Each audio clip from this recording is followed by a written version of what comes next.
we were talking about it with the DBs that this is a Miami, that it could be a concern, may not be, but I mean, let's take a look at what exactly we do have looking forward to at Miami, coming up soon. So in the incoming recruits for the 2025 class, we have four-star safety Bryce Fitzgerald, four-star safety Amari Wallace, four-star cornerback Antonio Jabori, and four-star cornerback Chris Ewell Jr.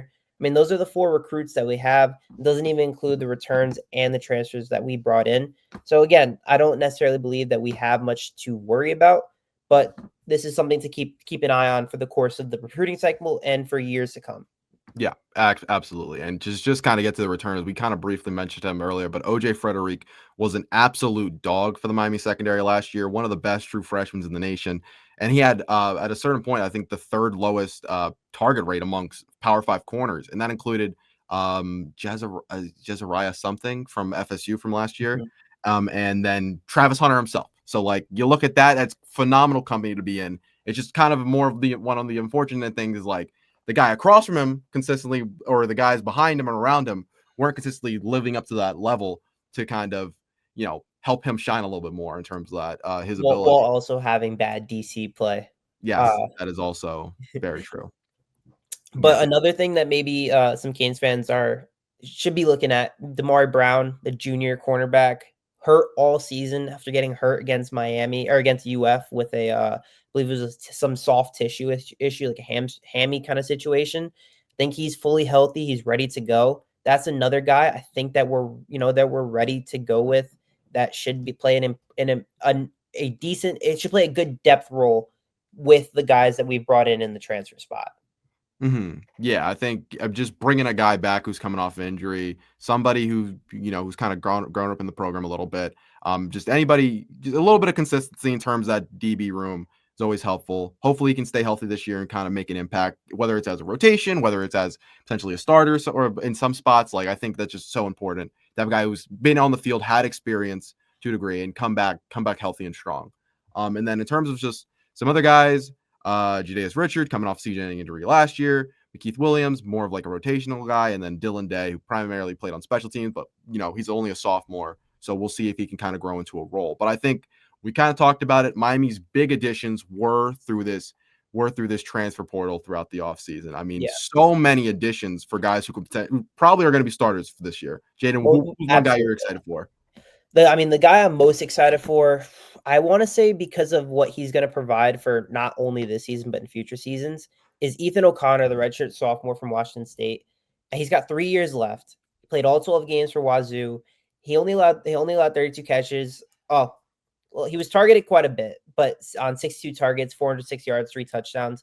I think he's a player that's going to make an impact and is going to be there for all 3 years. And that's a guy that you're going to be excited to see for the next 3 years. You're going to see some consistency there. I think that's a guy that you really want to see in the future. Because I love a guy like a Chuck Brantley, because he's only going to give us 1 year. But I like Ethan O'Connor that he's going to bring us 3 years of really solid cornerback play. Yeah, I mean, I completely agree. I agree with you on the Ethan O'Connor point, but another guy is going to be here for a little bit, hopefully. We talked about it a little bit, not in a little bit more of a negative sense last week, but Xavier Lucas could be another really good player for Miami this year. Another highly graded true freshman last year. I had 80.5 grade by PFF. He's young, but he took a lot of snaps towards the end of the year. Kind of was going to grow into like a full-time starting role with Wisconsin, and he's got that good combination of size, speed, and length that you want at a guy who could potentially start outside opposite of OJ Frederick.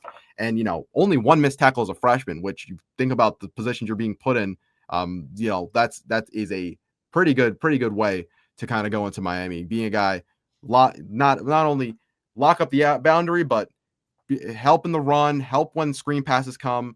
And I think that can be really important. A guy like as similarly to Ethan O'Connor could be here for a few years to come.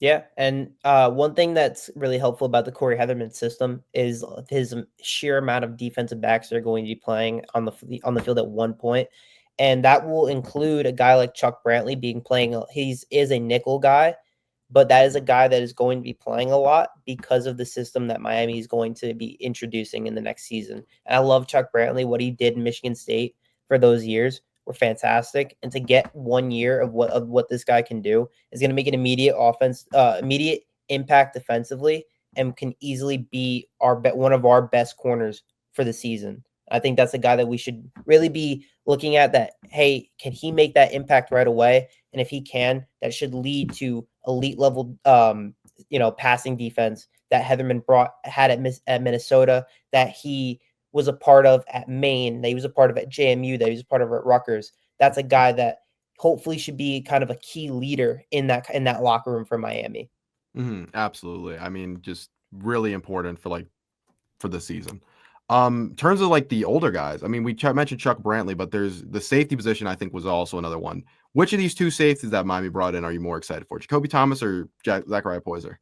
I think it's got to be Zachariah Poyser. Yeah. I mean, he came off the injury, but no touchdowns allowed. Only allowed 14 catches for 149 yards. No, that's never mind. That's the wrong person I'm looking at. I He had a forgot. low miss tackle rate. Yeah, we mentioned it earlier. Is the biggest. I think the biggest part, because you were talking about with Jaden Harris and Mish Powell. Loved what Mish Powell brought when he was picking guys off. The one thing I really didn't like about Mish Powell, he missed a lot of tackles. And I think a guy like Zachariah Poyser, because he was awesome at Jack State. I watched a little film of him. I think he can play the role. If he can play that box safety nickelback role. That's the role, the hybrid, maybe linebacker safety role that Heatherman really wants to play in that 4-2-5 system. He's might be one of the most influential pieces to that defense, where he's got to be the athlete for that defense. I love what he can bring, and he can catch, he can pick players off, and he can make tackles. I think that's a guy that can easily be the key player for that team next season. Yeah, I mean, just to kind of bring it up again, like the low missed tackle rates, especially the guy played he played at 808 snaps last year. 615 of them went between that nickel box roll. So I think just constantly being around the football, around near the trenches, can kind of make run fits when need be, blitz off the edge if you really want to. Like, I think between all those different type of things, to get an athlete in there that is going to consistently make the tackles when you need them to, and not let a big gain pop off, or even Yep. like 8-yard gain on a first down is like the type of play you don't want to start, a possession with, or something like that. Like, I think just a guy who can come in and just make that simple play, you get the tackle, get the guy down, don't let him push through you for more yards. I think that's so important, and a guy who could be kind of like a linchpin for this Corey Heatherman defense. Yep. The safety position is the last line of defense. If you're going to play Zachariah Poyser at the back, that's going to be a guy who you need to, that 13% tackle rate is the guy, or that the miss rate is the guy that you need to be in that back there to make the tackles that you need.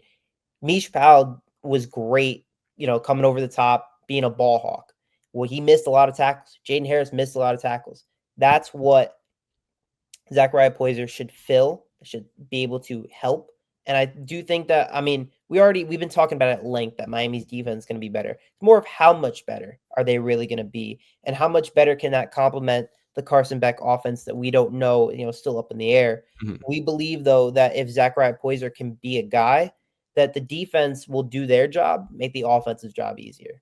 Yeah, I mean, just kind of having a more complementary offense, split between offense and defense is going to be so important this year, when there are so many things in flux about this offense, that we don't know what the receiver room is going to look like. We don't know how healthy Carson Beck's going to be, and if he can return to prior form, that the guy who could be a potential first overall pick. Like, if those things are more in flux and we're trying to figure those things out earlier in the season, having a defense that's more stable and can kind of be, the rock that it wasn't last year, when things were going great last year, the defense still was struggling. So if the offense will slowly have to take time to kind of adjust, having a defense, having a back seven that can kind of lock things down and be reliable, and not be missing assignments, and not constantly be out of position, and not constantly be letting up big plays. Miami was towards the bottom of all of college football with the amount of big plays they let up last year. So it's kind of just, even if it's not spectacular, the defense, and not constantly making not constantly getting picks, turnovers, and all those type of plays, but just being consistent and being reliable to make stops on third down, to kind of end possessions where they need to end, make the tackle when you need to make the tackle, is so important. And I think just between this secondary kind of getting this new flux of talent that's completely refreshed, for the most part, this entire room. I think that's going to be a very key piece to whether or not Miami can, will sink or swim this year. But I think I another don't. big piece to kind of get to it. I don't know if do you want to get to it now? Do you want to talk about the defensive line? Yeah, I just want to say one more thing that I Okay. mean, Yeah, I totally. think the most obvious take that you could have here is if you have this defense last season, no matter, I mean, this defense is going to play at a very minimum slightly better, the very minimum slightly better than last year's defense. That gets you into the CFP. If you're expecting what you're expecting the defense to be, what we're expecting the defense to be, that I would expect with the offense we had last year to win at least one, maybe two games in the CFP, to be a dangerous team in the CFP, not just make it, but to win multiple games within the playoffs. That's how better this defense is than it was last season. Yeah. I mean, and you just like with that, you have to hope this offense can kind of maybe if it's not the level of last year, kind of hit some type of level that can fully complement this defense and make that college football playoff. Hopefully win at least one game if you really want to be ambitious this year.